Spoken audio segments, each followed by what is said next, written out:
Hi, I'm MooseEatsBear. Today, we're going to be discussing what I find to be one of the most fascinating things about Lost Kingdoms 2. There are more moving parts to the way damage is calculated than first meets the eye, but this presentation will give you all the tools you need to understand damage in Lost Kingdoms 2. Welcome to Lost Kingdoms 2 Damage Formula Breakdown, or Full Deck, the spread of excellence from Vovir to Chameleus, and the disappearance of 0.400 damage and rounding errors. Let's get started.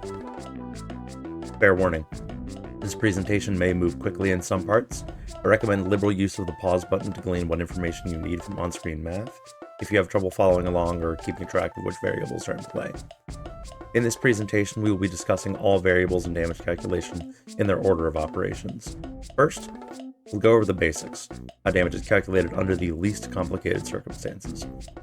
Next, we'll be discussing attack, and how a creature or card's attack can be modified. Then, defense and defense modifiers.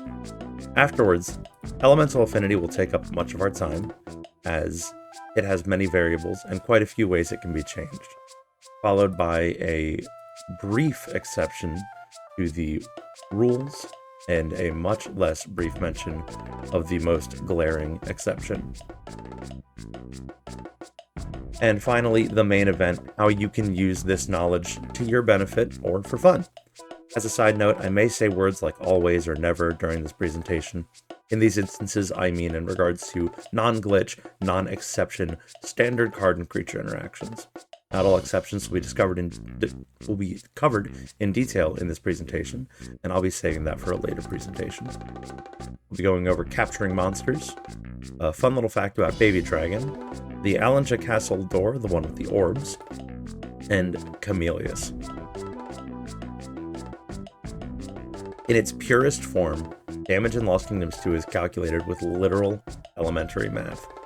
If you need to determine how much damage you're going to do to a creature, you can check the catalog beforehand if you have their card. So, 20 minus 13 is 7 damage. As well, if you need to determine how much damage your independents, helpers, or transforms are going to take, all necessary statistics are on the card specs and monster specs pages. Here, as you can see in this clip, a mummy card's Mummy Embrace with 20 attack, attacking a mummy creature with 13 defense, has an output of 7 damage. The basics really are that easy. Herein lies the first major hurdle in keeping track of damage. There are 9 variables that directly modify the attack value of a card or creature in Lost Kingdoms 2. To make discussion easier, I've given some of these variables kitschy little names. Z effect keeps its name. It is a 1.5 times attack multiplier, but it only applies to weapon, summon, and independent cards. This is a property that only the player can take advantage of. Wizard and Apsaris, as they do the same thing in this regard, get named Wizaps. Very creative, I know. Wizaps applies a 1.5 attack boost to its allies. And remember, the charm status changes the alignment of a creature, so an enemy wizard or Apsaris can be charmed to boost your allies, and vice versa. Dryad, Gnome, Salamander, and Undine, or Dugs, as I call them, they all perform similar functions. Dugs applies a 2.0 multiplier to their respective element, and a 0.5 multiplier to the element they're strong against. We will go in detail on the elements later in the presentation. These are effects that apply to all creatures in the area, buff or debuff anything, ally or enemy. Hull and Dark Treant are referred to by CDT. Each of them applies a 0.5 multiplier to 2 of the 4 main elements, Dark Treant, or Earth and Wood, and Cold Treant for fire and water. These two, like I said, are an area debuff that affect all creatures in the area. Note the lack of a Dugs or CDT for neutral or mech. In this sense, these cards have a slight buff. They don't get reduced by Dark or Cold Treant, but they suffer greatly due to a lack of a 2.0 multiplier to their attack. But they make up for it in more general versatility. We'll talk about that later. Attack modifiers are one of the most important variables in damage calculation, so please keep these in mind going forward. With Z effect, your base attack value is multiplied by 1.5, and it rounds down after completing this calculation. Puka's attack of 6 becomes 9, Cockatrice's 15 becomes 22, and Phantom Ship's 110 becomes 165. This part's very simple. So, you can stack these modifiers in a whole bunch of different ways, and let's stack a few here. We'll stack Z Effect with WizApps and Dugs, a 1.5 multiplier, followed by another 1.5 multiplier, finishing up with a 2.0 multiplier. We're using Gnome, as it boosts the damage of Earth cards in the area, and Earth enemies. We're starting with Mummy, an Earth card with an attack value of 20. 20 times 15 is 1.5. 20 times 1.5 is 30, my apologies. Times 1.5 is 45, times 2 is 90. Then we take out the defense, and we're left with 77 damage. Mummy only has 68 HP, so we kill it in one hit. Similarly to the last example, here we're using Z Effect, WizApps, and Dugs, but this time we're using Dryad, which cuts the attack value of Earth cards in half, instead of doubling it like Gnome does. That being said, 20 times 15 is 30, times 1.5 is 45, then we multiply it by 0.5, get 22.5, minus 13, round down to 9. But on the left side of that clip, we can see that Dryad did 34 damage, which, with the math we've been doing so far, it would make you think it should do 23, right? 12 times 1.5 is 18, times 2 is 36, minus 13 is 23, but it does 34. That's because of the elemental matchups, which we'll get to in a little bit. One more example in ways you can reduce damage. This time we're using Dryad and Dark Treant, both of which cut the attack value of Earth cards in half. You may think this would leave us in the territory of negative damage, but don't worry, under normal circumstances, damage always rounds up to 1. So, 20 times 1.5 is 30, but times 0.5 is 15, times 0.5 is 7.5, 7.5 minus 10 is negative 2.5, and you round up to 1. RunE 2, the Japanese version of Lost Kingdoms 2, has an additional mechanic. There is another variable that increases or decreases your damage with a card based on your affinity level with the respective card type.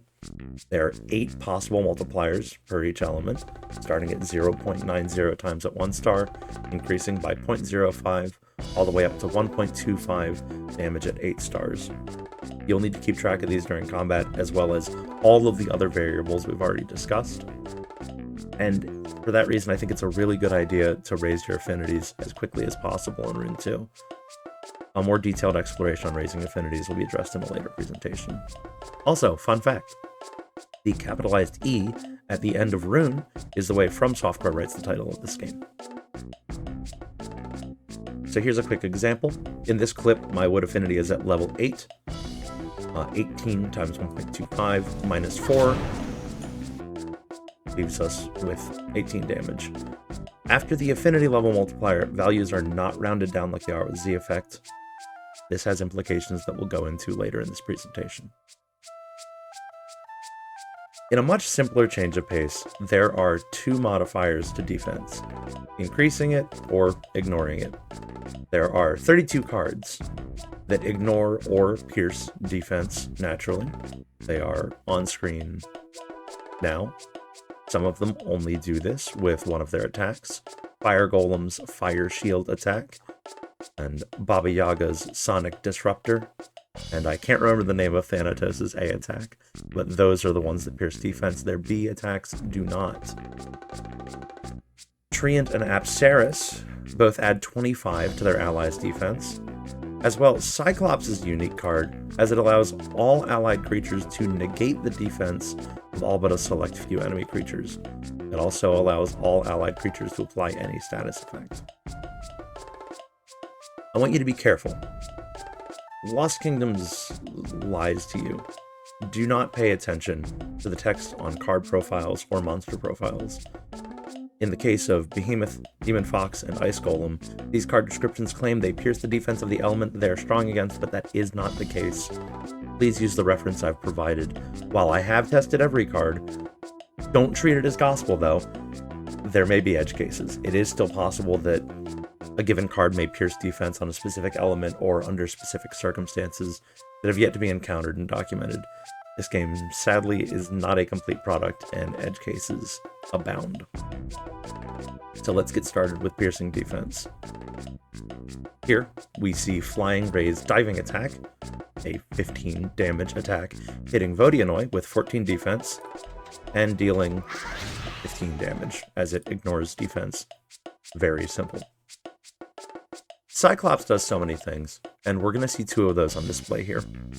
Archer Tree would normally deal 30 damage when Z affected, but with Cyclops, it ignores that 7 defense and deals 37 damage. There's our 30, Cyclops comes out, 37 damage, and it petrifies.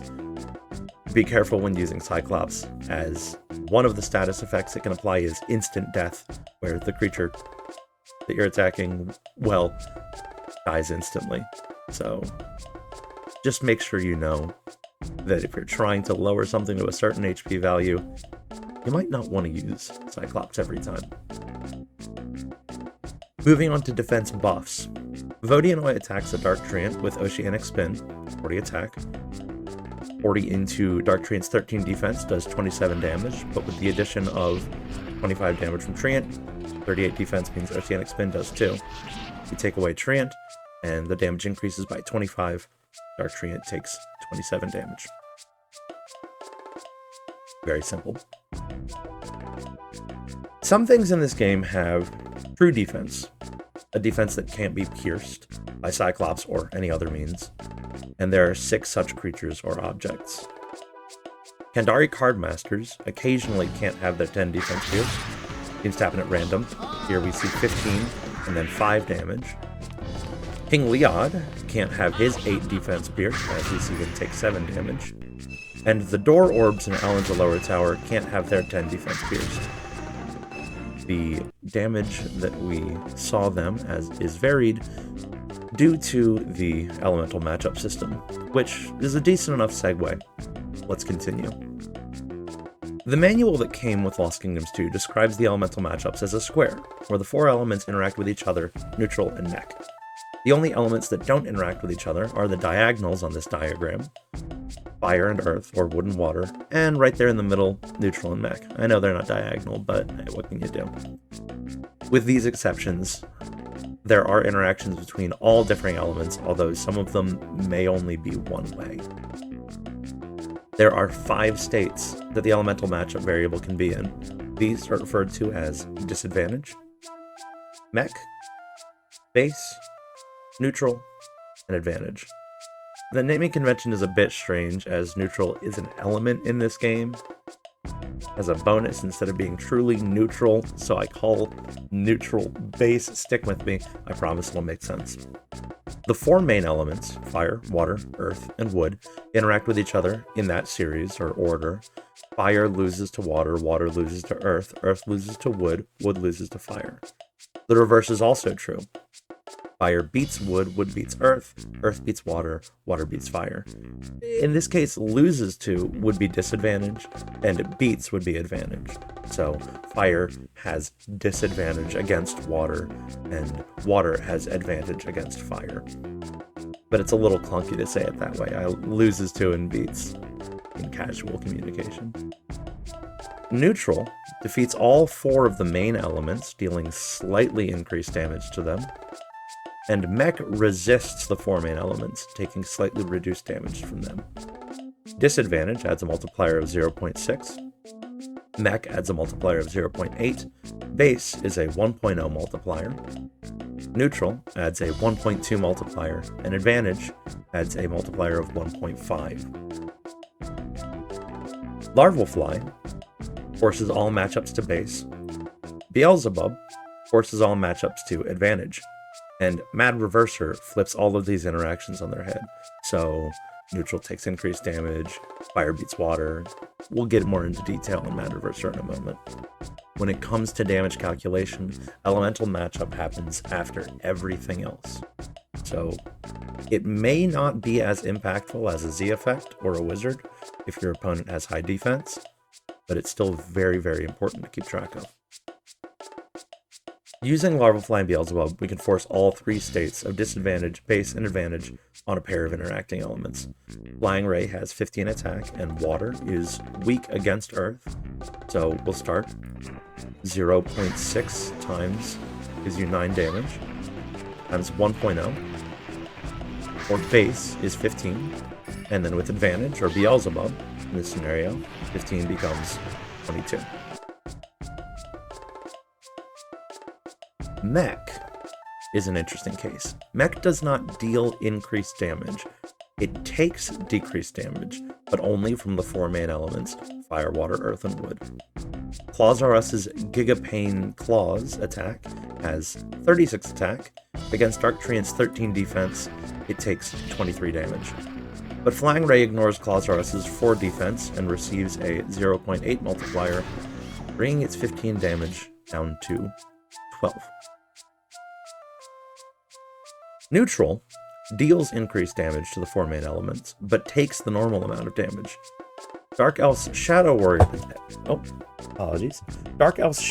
attack has 24 attack, and I think it's a misnomer, maybe a mistranslation. It fires a lightning bolt, and it's called Shadow Warrior, but it has an attack called Energy Bolt. I'm gonna call it what the game calls it. Dark Elf's Shadow Warrior attack has 24 attack, minus Dark Treant's 13 defense is 11. But with the 1.2 multiplier, as Dark Elf was neutral versus Dark Treant's wood, the damage is 13. And no elements deal increased damage to neutral cards, with Flying Ray's diving attack still dealing 15 damage. Tara does have an attribute in this game, although it's fairly difficult to remain as one that actually affects the game in a tangible way. Her element only affects the damage that she takes, as the element of the damage she deals is determined by the cards she uses. It's somewhat advantageous to enter an area like Temple of Shirasia where there's nothing but fire creatures as a water element summoner, as all enemies will have disadvantage against Tara in that scenario. And in that sense, Mech is technically the most defensively versatile element for Tara, or the most versatile element in general. She has a 0.8 multiplier for damage dealt to her from any of the 4 rain elements. Maintaining Mech affinity is a very difficult process though, and I don't recommend you try it. I'll be going over how to deal with gaining element XP and increasing your affinities in a later presentation. Now we'll talk about Mad Reverser. It's a very, very interesting card with a very interesting mechanic.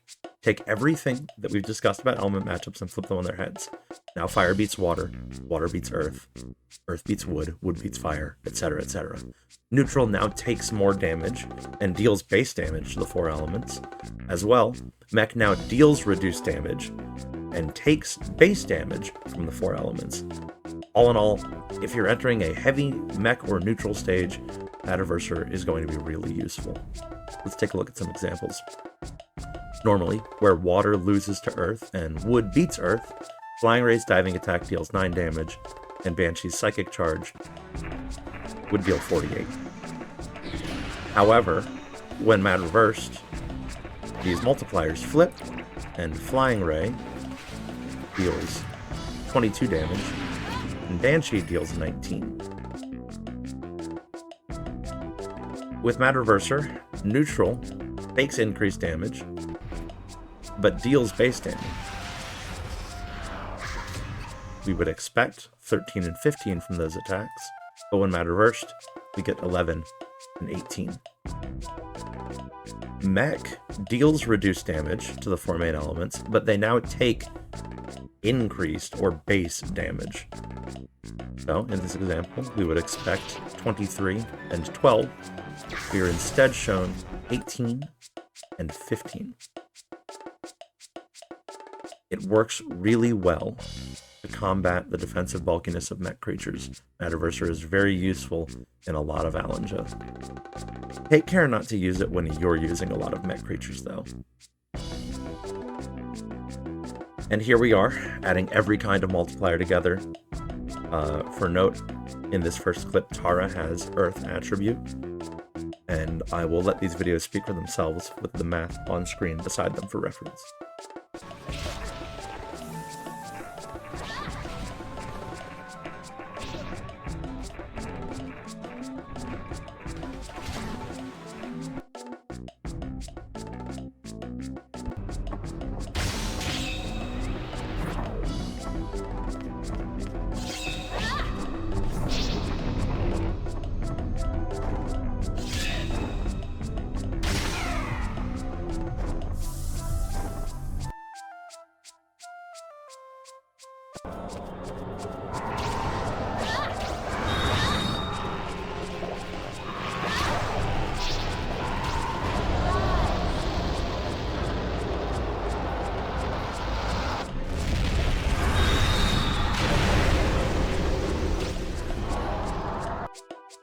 And there you have it. That's the basics of how damage works in Lost Kingdoms 2.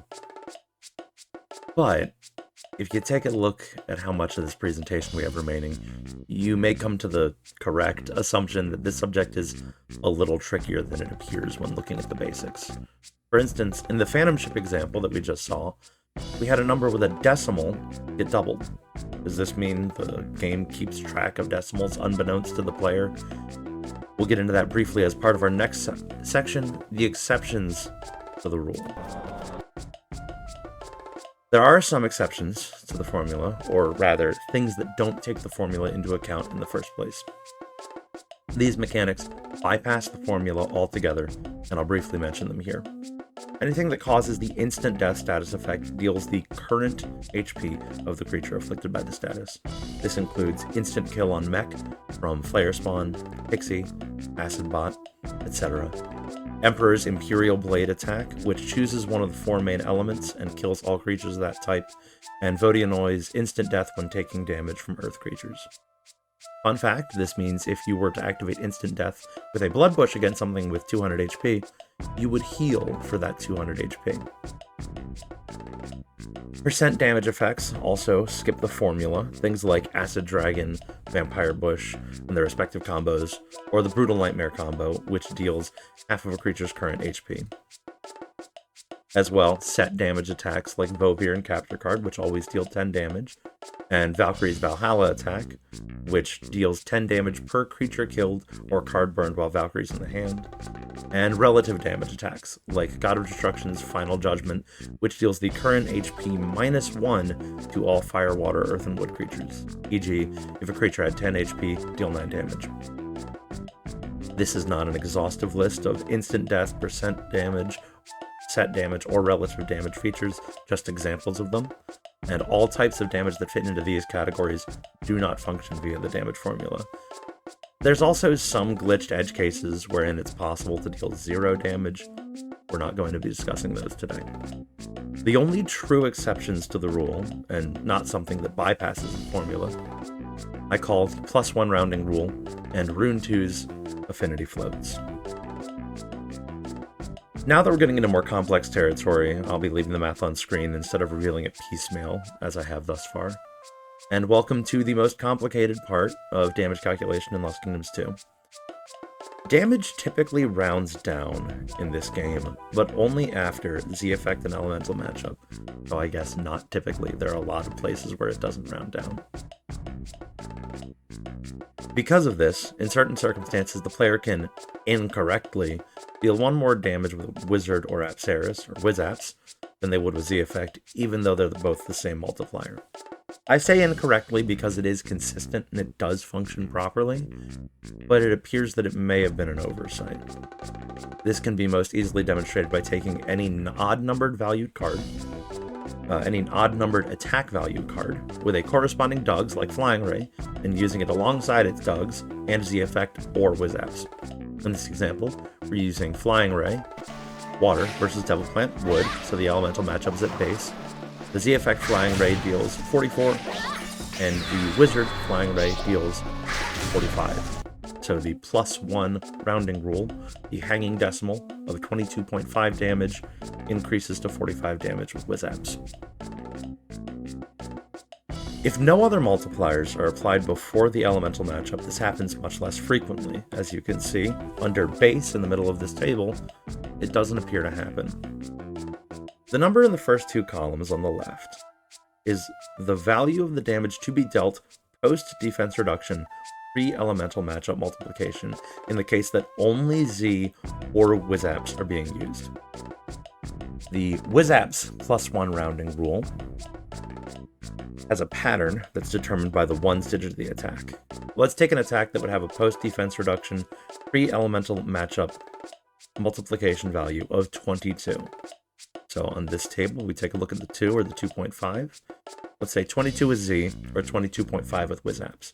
If we follow the 2.5 row on the table, we find that as one of the 4 elements versus a mech creature, or as a neutral creature versus one of the 4 elements, it will deal 1 more damage when paired with WizApps versus Z effect. 18 and 17 as a mech creature, and 27 or 26 as a neutral card, respectively.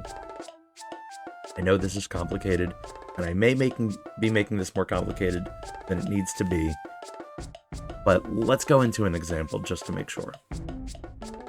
Remember, this is more complicated than a previous topic, so I'll be taking this very slowly. This applies only to numbers that have a decimal after application, so it's any odd-numbered base attack card. For example, Wraith's Ice Storm has an attack value of 17, which, when multiplied by 1.5, grants you 25.5. This value rounds down after Z effect, giving us 25, but it neglects to round down after WizApps, leaving us with 25.5. The table pictured above shows us that only odd-numbered values are affected by this rule in the advantage state, so let's give it a shot. We're dealing with a value of 25.5, which needs to be reduced or changed to have a value of 1, 3, 5, or 7, or 9 in the ones place. So the final digit needs to be odd before before elemental matchup comes into play. Cerberus is a fire creature, giving us advantage. It has 8 defense, making this post-defense reduction pre-elemental matchup calculation value into 17 with Z effect or 17.5 with WizApps. So we can see here in this video that the Z effect only does 25 damage to Cerberus. This version with Apsaris deals 26, and another version with Wizard also deals 26. So this is really situational, but if you're attempting to deal very precise amounts of damage, this is something that you need to remain aware of. This type of rounding error persists in Rune 2 as well, but it's significantly more prevalent and troublesome. In Lost Kingdoms 2, the player is not always using Z effect or WizApps, but the affinity level multiplier applies every time the player deals damage. This multiplier is to blame, as it, sadly, does not round down either. In this clip, I'm 8 stars in wood, providing me with a 1.25 times multiplier. This brings Ghoul's Filthy Claw attack up to 22.5 damage. And similarly to our first clip, is the WizApps +1 rounding rule. This damage only requires you to use a corresponding Dugs, and you'll see 1 more damage than you would expect, if it rounded down after affinity calculation. So, another example, in this clip I'm 5 stars in fire, which provides a 1.1 times multiplier. There's an enemy salamander in the area, as well as an allied wizard. All of this culminates in 63 damage against Ashura, whereas if I were using a Z-affected card that had an attack of 24 without WizApps present, I would have done 62 damage. Remember, the WizApps rule only works with allied cards that have an odd number in their attack values one place. This table highlights the interactions in which WizApps will deal 1 more damage, and it repeats every 10 damage. As you see, you'll see 1 more damage in WizApps in disadvantage at 13 damage, and 3 damage and 33 and 43 and 103, etc. This also only happens with independent summon and weapon cards, remember, as transform and helper cards are not affected by Z effect. You will only see this difference when you are using a card that has their damage increased by Z effect. If you're playing Rune 2, I believe this is far too prevalent to keep track of on a moment-by-moment basis. In Lost Kingdoms 2, that table that I just showed gave you pretty much everything you needed to know about the WizApps +1 rounding rule. The table above shows only the interactions at base in our elemental matchup. We would need 4 more tables of this size to account for disadvantage, mech, neutral, and advantage, as this table is only accounting for how Z and WizApps interact with your affinity multiplier. As well, this pattern repeats every 20 damage in comparison to every 10 damage for the USA WizApps rule. You'll see a difference when using Z versus WizApps at 8 stars when starting from 15 and 35 damage, but not 5 or 25. If you keep the damage formula in mind, a moment to pause the game and collect your thoughts could be all the time you need to do the math in the field, and please be aware that these tables here are not indicative of all potential outputs, as that'd be way too much to show during this presentation. Keep in mind the repeating pattern that these come in. Let me know if you have any questions about this very, very complicated exception to the damage formula. I'll do my best to answer any questions you have. Now we move on to our second exception. RunE 2 has a problem. In comparison to Lost Kingdoms 2, RunE 2's affinity level multiplier brings with it some complications. Take this first clip. I was recording a clip for Chameleus for a later segment in this presentation, and I noticed Chameleus did 20 damage when the math, as I understood it, should have done 21. With the math shown to the left, we believe that this was an error where the multiplier was accidentally 1.19 instead of 1.20, which we thought was the multiplier for 7 affinity. Further testing led us to believe this is a floating point error. Let me be clear, I'm not a computer scientist, nor am I particularly well suited to math. These are not subjects on which I am well learned, but my area of expertise is Lost Kingdoms 2, so I'll explain and explore this through the game as best as I can. To that end, let's continue in a slightly unconventional way.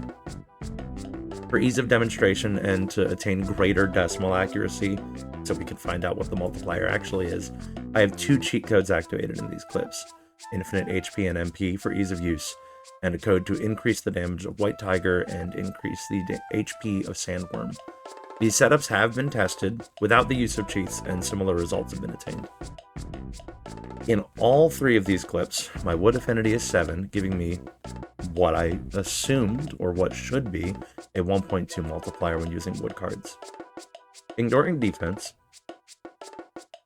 Archer Tree's Z-affected random shot with 7 affinity at base, like against an elf, should deal 36 damage, but it deals 35. In the next clip, White Tiger has been modified to deal 10,000 damage, but with 7 affinity while ignoring defense, and at base, it deals 8 less damage than it should. We see it here deal 11,992 instead of 12,000. So maybe the multiplier is 1.1992. So we try again. White Tiger with 10,000 attack, 7 affinity, Z effect, and larval fly to reduce the element matchup. So if we take defense out, this should be 17,998. But instead, it's 17,984. So it's clearly not 1.1992. That multiplier would need to be 1.9895. So that's not right. Neither of those are right. And most frustratingly in this clip, Z effect, 7 affinity, ignoring defense, 18,000 damage as the result, which would be expected if the multiplier was 1.2. This is really frustrating. It is a remarkably consistent error that shows up in many places throughout the game, and it will throw off your damage calculations. It is consistently replicable. That is, if all of the same variables are in play each time, say cards, affinity, attack modifiers, element, and the target creature, maybe variables that I'm not sure of yet, you will always produce the same incorrect value for damage. I always did 11,992 damage when using White Tiger, Cyclops, and Larval Fly. I always did 17,984 damage with Z effect, White Tiger, Larval Fly. In standard play, I believe this will never cause more than a 1 damage difference, but I think this is important to note here. But let's move on to more interesting matters and more fun things. Practical use. We can begin by trying to capture a creature. Let's use what we've learned here today to try to capture Devil Plant. For the sake of argument, we'll assume you don't know anything about Devil Plant. So I'm figuring this on our own. We know one thing. We're looking at it. It's wood element. So we should be using a water card to damage it, as water and wood don't interact. And the first thing to figure out is its max HP. If we go in with our 2 Dragon Knights, we can notice that we deal 29 and 41 damage. We know that Dragon Knight's Crushing Blow has 36 attack or 54 when Z affected. The 29 damage shows us that Devil Plant has 7 defense, and the 41, because it only had 41 HP left. Those two values together get us 70 HP and 7 defense. With this knowledge, we can figure out a way to bring Devil Plant to a capturable range in 1 hit. Let's try Archer Tree. Capture cards deal 10 flat damage, and they have to deal the killing blow in order to capture something. Archer Tree has 25 attack. With Z effect and Dryad, this rounds up to 74. When 7 defense is removed, Devil Plant's left at 3 HP, perfect for capturing.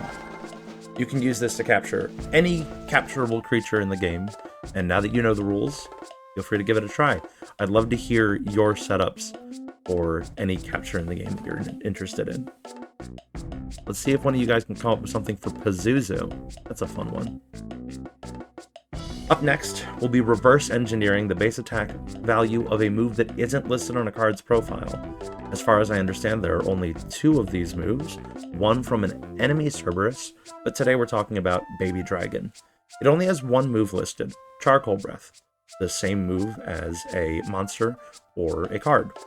But when set up from the proper distance from its opponent, the card Baby Dragon will perform a headbutt that does a lot more damage. So how do we calculate this? Well, by looking at the formula, it seems the easiest thing to do is remove as many variables as possible to simplify the calculations. Let's remove Z effect, Wizzaps, Dugs, Treant, CDT, and Element. We can also... Apologies. We can also remove defense, but that carries a risk. We don't want to use Cyclops, as it causes instant death. We don't want to do multiple trials, just in case our opponent dies, so let's keep defense in. All that being said, we simply have to have our card use its card on a creature of the same element.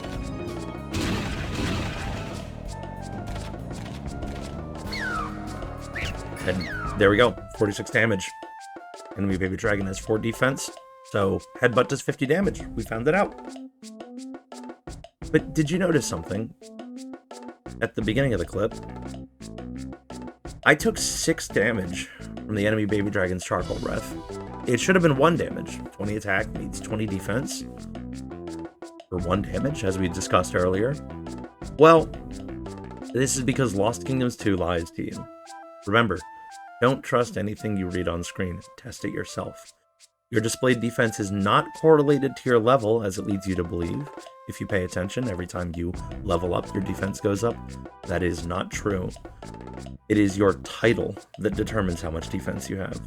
How to attain titles will be delved into in a different presentation, but at level 20, the most common title is Gladiator, and Gladiator grants you 14 defense. That's the only way we could have taken 6 damage from a 20 damage attack.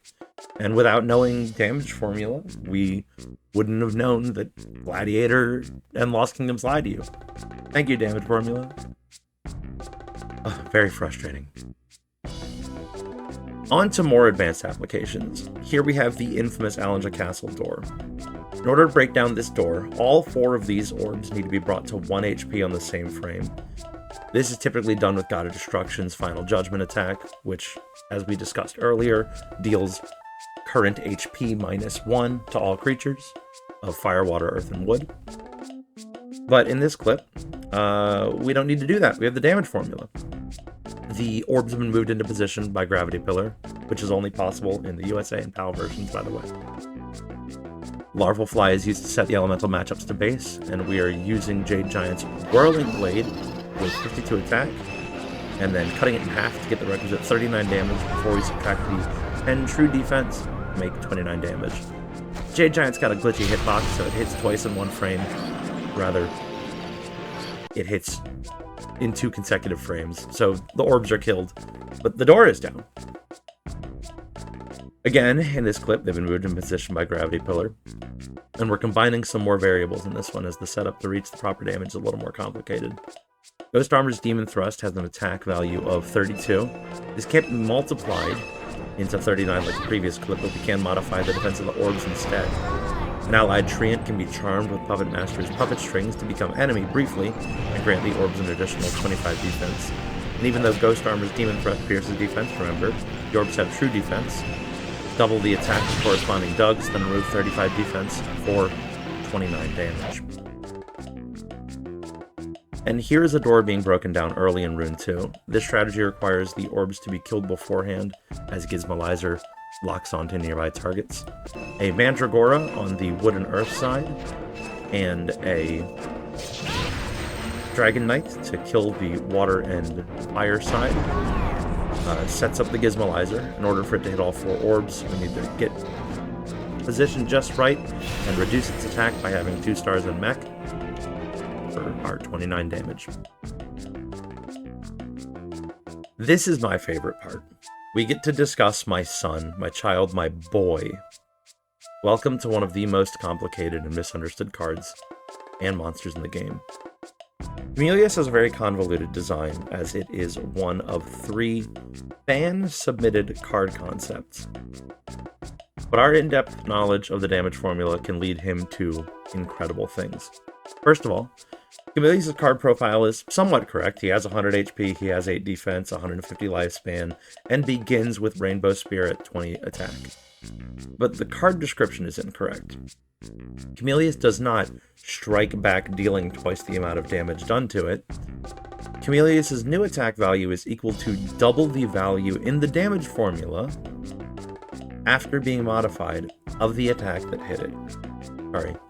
Chameleus' new attack value is double the value of the attack that hit it in the damage formula after being modified or not by Z effect. Let's look at some examples. Chameleus, while dealing base damage, works like any normal card. It can be unaffected, unmodified, Z-affected, whatever. Chameleus starts by dealing 8 damage, as expected, to Baba Yaga. But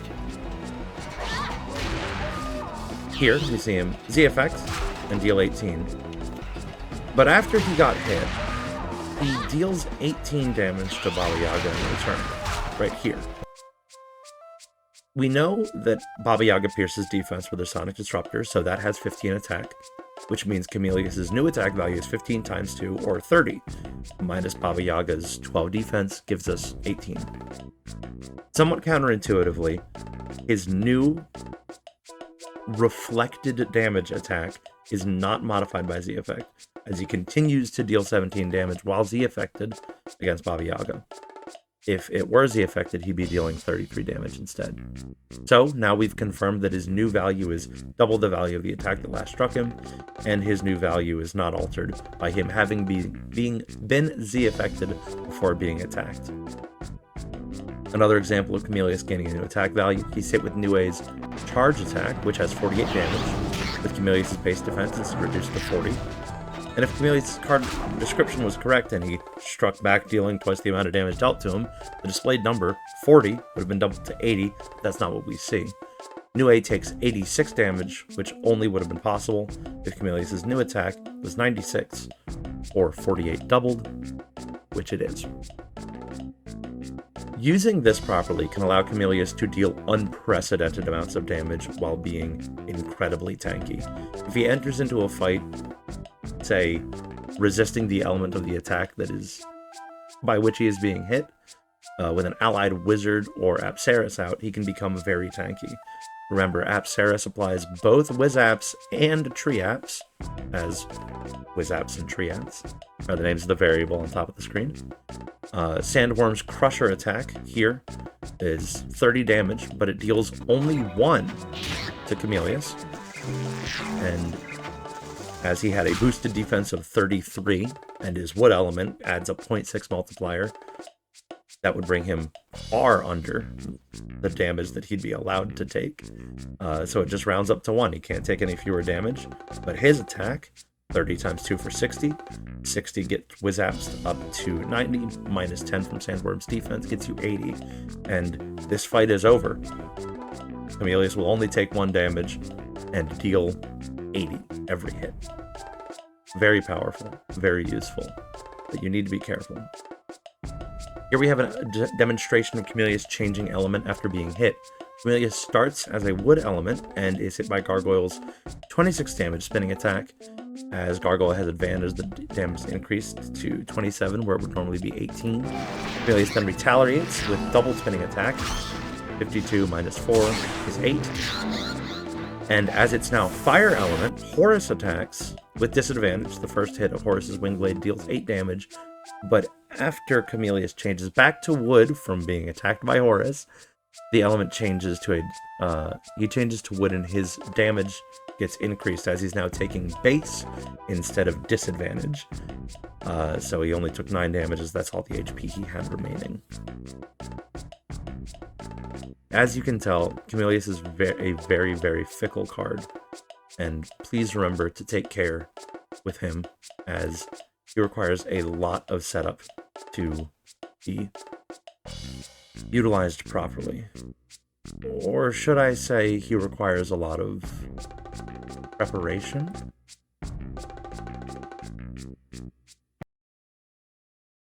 It's time for the moment you've been waiting for. Duh.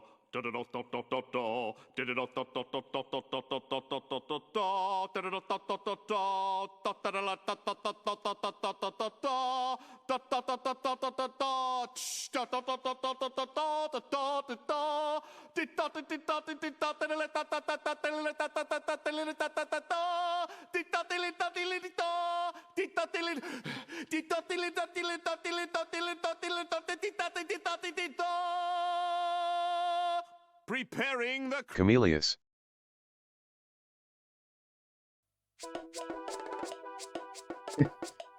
Here we have it, folks. The coup de grace of Lost Kingdoms 2 damage calculation. My favorite part, preparing the Chameleus. We'll be using every variable that we know of so far, and every variable that we can surmountably use. Every variable that we can use in a game of Lost Kingdoms 2. With Berserk Master allowing us to attack our allies, we change Chameleus' element to Earth for the Mummy. This deals only 1 damage, as Treant is boosting Chameleus' defense. We move out of the way as to not kill the Treant with our Phantom Ship, and we hit Chameleus with a Z-affected Phantom Ship to make his new attack value of 330. This attack would have killed him had we not increased his defense between Treant and changed him to Earth. We get a quick heal out with our favorite Rebus.